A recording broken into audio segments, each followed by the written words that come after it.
When I had my two girls, no one was coming by my back with a needle for an epidural. But I know so many women that loved their epidurals. Right. But it's serious business because it is a needle in your back. Yes. It's a dirt block. So what are 3 questions that pregnant women should ask about anesthesia for delivery? Well, I think one of the questions would be the experience of the operator, so that if you have an anesthesiologist doing the obstetrical anesthesia who has wide experience doing epidurals, I think that would be great. So they're good. And again, you don't you know who your OBGYN is, but I have not pre-interviewed an anesthesiologist. Right. So it's luck of the draw whoever shows up in my delivery room. That's basically is that correct? true. Yes. So in the midst of it all, ladies have to remember to say, how long have you been doing this? Right. And how many is required to be able to get really good? Right. How many would be required? I would say 150 to 200. And how many is too many for them to now be bored? Well, being bored is kind of okay because it's like assembly line. It's second nature to a person. So I think being bored with it is all right as long as it's done right. So it wouldn't be a place of I'm bored and I'm thinking about my golf game this weekend, so I'm not fully paying attention to the fact that you're No, I don't think it would be that case. Okay, I'm a little paranoid about that. That's okay. The second thing to ask is, once the epidural is in, how often am I going to have to be visited by an anesthesia staff member to make sure my pain is okay?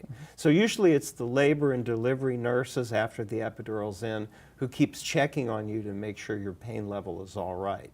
Now bear in mind, people often get a window of pain, which means that the epidural medicine hasn't spread completely among the nerves, and say there'll be a window of pain on one side or the other. There's not a lot that can be done about that. It's just something to watch for. Okay, but should the doctor be coming in?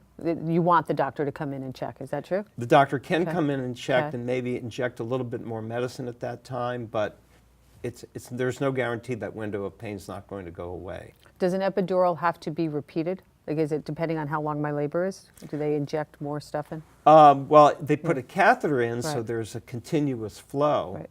But one thing to watch out for is the post-dural puncture headache, which means if the anesthesia needle goes a millimeter too far and enters the spinal space, spinal fluid can leak out and cause a really nasty headache afterwards.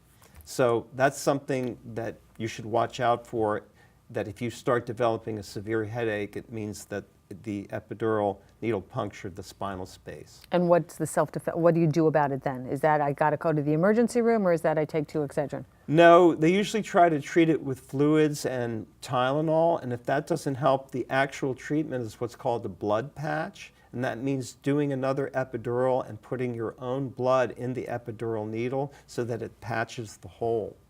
It cures the problem, but you have to have another epidural.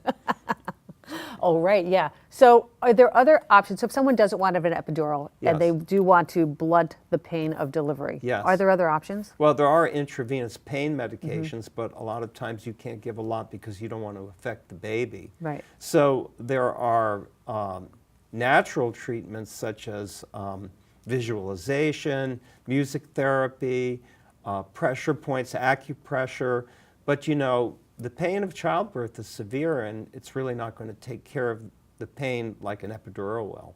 Okay. Yes. So what big thing is talk to your anesthesiologist. Right. Know how long they've done it. Right. Don't be shy. If they haven't done it long enough, say goodbye. Who else is on duty? You can. You can. Yes. And then also watch out for that headache afterward. Exactly. All right. Thanks so much, David. Okay. If you like what you just saw, do me a favor, share it. The healthcare challenge is really a problem for all of us. And the more we can get this information out and get people taking better care of their health, the healthier we will all be. We have more videos with Dr. Sherer, as well as his blog, What Your Doctor Isn't Telling You, at our website, bottomlineinc.com.